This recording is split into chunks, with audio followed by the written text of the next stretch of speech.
الرحمن الرحیم۔ آپ سے سوال کرتے ہیں سلونک ماذا ينفقون، کیا ہم خرچ کریں؟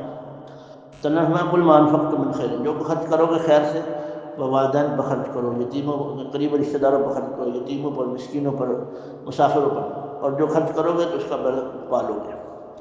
پھر اللہ فرمائے کہ قتال تم پر فرض کیا جا رہا ہے، تم جس کو ناپسند سمجھتے ہو سکتا ہے وہ تمہارے لیے بہتر ہے، جو جس کو تم بہتر سمجھتے ہو تمہارے لیے نقصان کی چیز ہے۔ پھر اللہ پاک صحابہ نے فرمایا کہ سود کے بارے میں، شراب کے بارے میں فرمایا شراب جو ہے اس میں تھوڑا سا نفع ہے اور زیادہ نقصان ہے، جوئے میں تھوڑا سا نفع ہے زیادہ نقصان ہے۔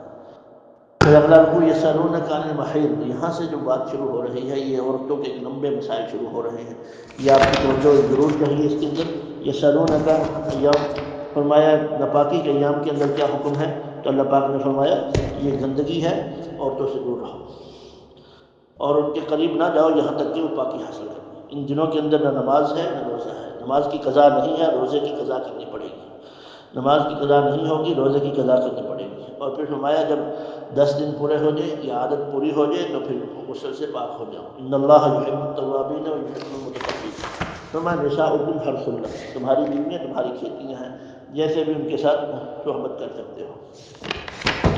اور پھر فرمایا کہ اپنی قسموں کو ڈھال مت بناؤ۔ پھر قسم کی قسمیں بیان کی، قسم لغو ہے، قسم جو ہے یمین ہے اور منعقدہ ہے اور لغو ہے، جو ماضی کے اندر قسم اٹھائی کہ اللہ کی قسم فلاں کام میں نے تو نہیں کیا، حالانکہ وہ کیا ہوا ہے، جھوٹی قسم اس کے گناہ گار ہوگا۔ لیکن ایک قسم تھی، اس نے کہا کہ میں تو سچا تھا اپنے گمان میں سچا تھا، لیکن حقیقت میں جھوٹا تھا، میں اس پر گناہ نہیں۔ اور تیسری قسم وہ ہے کہ یہ قسم کھائے کہ میں اللہ کی قسم میں ایسا کام نہیں کروں گا یا نہیں کروں گی، پھر اس نے وہ کام کیا تو اس پر کفارہ ہے۔ کفارہ کیا ہے؟ کفارہ سب سے پہلے غلام آزاد کرنا ہے، پھر 10 مسکینوں کو کپڑے پہنانے ہیں، وہ نہ ہو تو 10 مسکینوں کو کھانا کھلانا ہے، آخر میں 3 روزے ہیں مسلسل۔ پھر فرمایا عورتوں کی جو ہے علاج، یہ علاج کا مسئلہ ہے، یہ تفصیلی مسئلہ ہے کہ مرد اپنی بیوی کو کہے کہ میں 4 مہینے تیرے قریب نہیں جاؤں گا، اس میں طلاق کی صورت پیدا ہو جاتی ہے۔ پھر فرمایا جس عورتوں کو طلاق دے دی گئی ہے ان کی عدت کتنی ہے؟ میں 3 قروء ہے۔ ولا یحل لہن، اور نہیں حلال ان یکتمن ما خلق اللہ فی ارحامہن، چھپائیں مجھے کو ان کے رحموں میں اللہ نے چھپا دیا ہے، ان کن یؤمنن باللہ والیوم الاخر، اگر حمل سے ہیں تو پھر چھپائیں نہیں۔ وبعولتہن احق بردہن، اگر 2 طلاقیں دی ہیں، شوہر نے رجوع کا حق ان کی ارادہ کیا ہے تو شوہر زیادہ حقدار ہے۔ وَلَهُنَّ مِثْلُ الَّذِي عَلَيْهِنَّ بِالْمَعْرُوفِ وَلِلرِّجَالِ عَلَيْهِنَّ، فرمایا طلاق 3 طلاقیں ہیں، 3 مرتبہ طلاق دینا، یہ مطلب نہیں ہے ایک مجلس میں بھی 3 طلاقیں دے دی، غصے میں، پیار میں، محبت میں، حمل میں، جس حالت میں بھی 3 طلاقیں دے دی، 3 طلاقیں ہو جائیں گی، پھر اس کے بعد ٹھہرانا ہے یا چھوڑنا ہے۔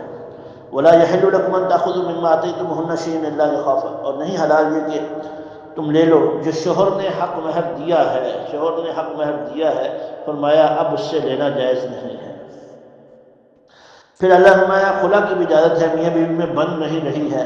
پھر عورت کہتی ہے تم نے مجھے حق مہر دیا، تم اپنا واپس لے لو اور مجھے طلاق دے دو، تو ایک طلاق بائنہ پڑ جائے گی۔ پھر میں نے 3 طلاق دے دی ہے تو پھر اس کی صورت نہیں ہو سکتی ہے۔ پھر آگے اللہ پاک نے عورتوں کی عدتیں بیان کی ہیں۔ عورتیں کئی قسم کی ہیں۔ پہلی قسم کی عورت جس کو نکاح ہوتے ہی طلاق ہوگی، رخصتی نہیں ہوئی، فرمایا اس کی عدت نہیں ہے۔ رخصتی ہوگی تو اس کی عدت 3 ماہواریاں ہیں۔ اور اگر ایسی عورت ہے جس کا شوہر جو ہے خدا نہ کرے فوت ہو گیا تو اس کی عدت 4 مہینے 10 دن ہے۔ لیکن اگر وہ حمل سے تھی تو جو ہی بچہ پیدا ہوگا، چاہے شوہر کے فوت ہوتے ہی، ایسے ہی طلاق ہوتے ہی جو ہی بچہ پیدا ہو گیا اس کی عدت پوری ہوگی۔ ایسے ہی ایک عورت تھی، اس کے شوہر نے طلاق دے دی اور پھر ساتھ عدت کے اندر شوہر فوت بھی ہو گیا، تو پھر دیکھا جائے گا جو لمبی عدت بنے گی وہ اس کی عدت بنے گی۔ یہ مختلف عدتیں قرآن نے بیان کی ہیں۔ پھر فرمایا جب طلاق ہو جائے تو بچہ پیدا ہے تو عورت کو حق ہے دودھ پلانے کا، اس کو مجبور نہ کیا جائے لیکن اگر عورت کہتی میں نے دودھ نہیں پلانا ہے تو پھر شوہر کو حق حاصل ہے کہ کسی اور عورت کو پیسے دے کے اپنے بچے کو دودھ پلوائے، اور جو ہے دودھ پلانے والا اپنے بچے کے لیے عورت جو لے گا، عورت کا انتظام کرے گا، اس کا خرچہ دے گا، اس کو کپڑے کا انتظام کرے گا، اور یہ معروف طریقے پر۔ لیکن اگر والدہ کہتی ہے کہ میں اس کو دودھ پلاؤں گی اور اس کا جتنی دیر وہ دودھ پلائے گی اس کا خرچہ شوہر کے ذمہ ہے۔ پھر فرمایا کہ اگر طلاق ہو گئی ہے تو عدت کے اندر کسی کو یہ مت کہو کہ میں نے مجھ سے شادی کر لی، بلکہ اشارتاً کنایتاً کہا جا سکتا ہے۔ پھر میں اگر طلاق ہوئی ہے اس حالت میں کہ عورت کو رخصتی نہیں ہوئی تو پھر اس طلاق کے بعد کچھ نہ کچھ دینا چاہیے۔ حق مہر مقرر ہوا ہے یا نہیں ہوا؟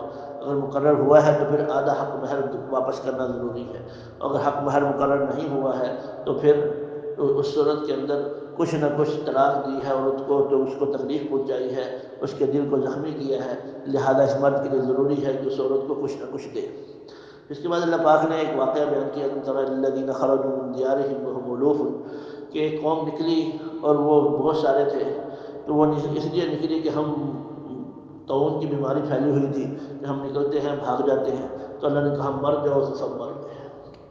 پھر نبی نے دعا کی یا اللہ اگر یہ مر گئے تو لوگ کہیں گے نبی نے مروا دیا ہے، اللہ نے ان کو دوبارہ زندہ کر دیا۔ پھر اللہ پاک نے اس کے بعد وقال لهم نبی ان اللہ قد بعث لكم طالوت ملکا، اللہ نے قوم کا بیان کیا کہ انہوں نے کہا ہمارے لیے کوئی بادشاہ مقرر ہو جائے، تو اللہ نے طالوت کو بادشاہ مقرر کر دیا۔ وہ کہنے لگے کہ ہمارے پاس جو بادشاہ ہے وہ تو دو قوموں میں سے تھے، ایک بھائی کی نسل سے یوسف علیہ السلام کی ایک بھائی سے کی نسل سے نبی پیدا ہو رہے تھے، دوسرے بھائی کی نسل سے بادشاہ پیدا ہو رہے تھے۔ تو یہ جو طالوت تھے یا نہ نبی والی نسل سے تھے نہ ہی بادشاہ والی نسل سے تھے، تو انہوں نے کہا یہ کیسے ہو سکتا ہے؟ تو اللہ ہمارے زادہ فی العلم والجسم، اللہ نے اس کو طاقتور بھی بنایا ہے، بادشاہ ہونے کے لیے طاقتور ہونا چاہیے، اور علم بھی زیادہ دیا ہے، علم والا بھی ہونا چاہیے۔ تو ہم نہیں مانتے کوئی نشانی ہو، تو اللہ پاک نے وہ جو موسیٰ علیہ السلام یوسف علیہ السلام کی باقیات تھی سب کچھ ان کے گھر کے سامنے لا کے رکھ دی۔ پھر اب نکلے بادشاہ کا مقابلہ، بادشاہ بڑی قوت میں تھا، خیر اللہ پاک نے فضل فرمایا اور فرمایا کہ امتحان ہونے والا ہے۔ اب اپنے قوم کو لے کے بادشاہ نکلے طالوت کہ چلو راستے میں ایک نہر آئی کہ نہر سے پانی نہیں پینا، جو پانی پیے گا ہم اس کو ہمارے ساتھ نہیں ہوگا۔ انہوں نے سب نے پانی پی لیا، سب نے پانی پی لیا۔ اب جب سب نے پانی پیا تھوڑے سے رہ گئے تو سب کے پیٹ پھول گئے، آنکھیں باہر نکل گئی اور ان کو وہ پیچھے رہ گئے، اب تھوڑے سے رہ گئے۔ اب دعا مانگی اللہ ہماری مدد فرما، تو اللہ پاک نے داؤد علیہ السلام کی وجہ سے جالوت بادشاہ کو قتل کروا دیا اور مسلمانوں کو فتح دے دی۔ پھر اگلے بار تیسرا سپارہ شروع ہو رہا ہے، آیت الکرسی ہے، سب سے بڑی آیت ہے۔ فرمایا اس گھر کے اندر آیت الکرسی پڑھی جاتی ہے شیطان داخل نہیں ہوتا ہے اور فرشتے گھر کی حفاظت فرماتے ہیں۔ تو باقی انشاءاللہ وقت کافی ہوتا جا رہا ہے، تو کچھ باقی ہے اس کے اندر۔ اگلے رکوع کے اندر ابراہیم علیہ السلام اور عزیر علیہ السلام کا واقعہ ہے۔ پہلا واقعہ نمرود کے ساتھ، نمرود نے کہا کہ جناب میں خدا ہوں، ابراہیم علیہ السلام نے فرمایا میرا اللہ مارتا ہے اور زندہ کرتا ہے، تو اگر چاہتے اس نے کہا میں بھی مارتا ہوں زندہ کرتا ہوں۔ ایک قیدی کو جو سزائے موت ہوئی تھی اس کو چھوڑ دیا، ایک عام آدمی کو پکڑ کے پھانسی دے دی، کہا دیکھو میں بھی کرتا ہوں۔ کہا اچھا میرا اللہ سورج مشرق سے نکالتا ہے تو مغرب سے نکال، اب وہ لاجواب ہو گیا۔ پھر عزیر علیہ السلام کا واقعہ، جا رہے تھے دیکھا لوگ ایک مسجد تباہ ہو گئی ہے کہ اللہ اس کو کیسے زندہ صحیح کرے گا؟ اللہ نے فرمایا سو جاؤ، 100 سال سوئے رہے، 100 سال کے بعد اٹھے تو اللہ پاک نے فرمایا دیکھو اپنا کھانا بالکل ٹھیک، گدھا دیکھو کہ گدھے کی ریڑھ کی ہڈی بہت زیادہ مضبوط ہوتی ہے، 100 سال تک چلتی ہے، تو اللہ نے کہا دیکھو وہ ہڈی بھی ختم ہو چکی ہے۔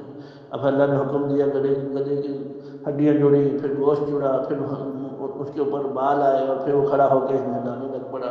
اللہ نے فرمایا ایسے ہم زندہ کریں گے۔ پھر ابراہیم علیہ السلام کا واقعہ ہے، اللہ مجھے بتائیے مردہ کو کیسے زندہ کریں گے؟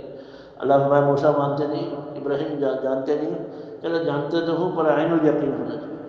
اللہ فرمایا 4 پرندے دیکھ لو، چاروں کو مانوس کر لو، پھر ان کا گوشت بناؤ، ان کو پہاڑ پر رکھ دو، پھر آواز دو، آواز دی، چارے بھاگتے ہوئے آئے۔ پھر ہم فرماتے ہیں لوگوں خرچ کرو خرچ کرو خرچ کرو خرچ کرو، میں جو خرچ کرے گا 1 روپیہ اس کو 700 گنا ملے گا۔ اور آپ سے عورتوں کو تو خاص طور پر کہتے تھے عورتوں میں نے سب سے زیادہ جہنم میں جاتی ہوئی عورتوں کو دیکھا ہے، اس لیے خوب خرچ کرو، یہ تمہارا خرچ کرنا تم کو جہنم سے بچا لے گا۔